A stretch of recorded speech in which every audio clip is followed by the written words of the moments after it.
This week's tip comes from Austin, Texas. Corbin writes in and asks us which is going to make him more accurate, a traditional mechanical release or a back tension release. And it makes no difference what release you use technically, because all releases are back tension releases. When you use a mechanical release, you want to get it set properly. You don't want to have to be having a whole lot of finger over your release. When you have it hooked onto your string, you just barely want to use the fingertip to do the action of the release. When you put it onto the string and you'll pull back, you'll see a lot of people just popping it. They'll want to snap it just like they do the trigger on a rifle. And when we help somebody, we try to get them to help them proper technique. If they're going to pop the trigger, then they need to do it in a way when they're all the way up against the wall of the bow, they have their hand here to their face, and then when they release, they come back here. When they're here, they shoot, and then they come back here, simulating a back tension release.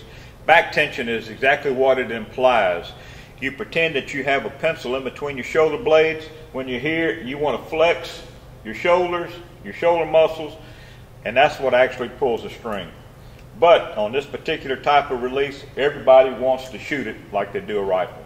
So when you're here, in this position here, you got the bow here, and when you come back, your hand comes back nice and smooth here. So if you have the bow at draw like this, you squeeze your shoulder blades just like that. So you'll have your finger on the trigger, and then you'll squeeze. And you'll notice that I didn't jerk the trigger. I squeezed my shoulder blades together, and the back tension is actually what released it. That's on a conventional mechanical release. A conventional, a little bit more technological, true back tension release. It has a lever on it for safety. The little hook goes on the string.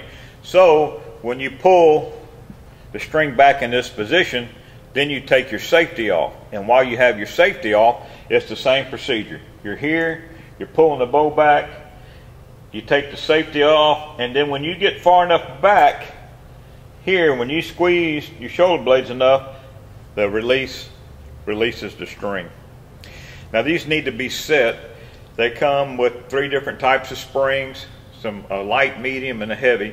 So you'll have to get the string and adjust it to your pull weight. But these, you don't snap because this is just a safety. True back tension, you have to squeeze your shoulder blades together, and that tension is what releases the caliper. So which one is going to make you accurate? It depends on how you come to work with your release and how comfortable you are with it. If you use a conventional mechanical release, work it like a back tension release. Don't snap your hands like you're playing a guitar, plucking a string. You want to come back nice and smooth. You'll be just as accurate. I'm Dave Leining. That's your archery tip of the week, and we'll have you pumping blood.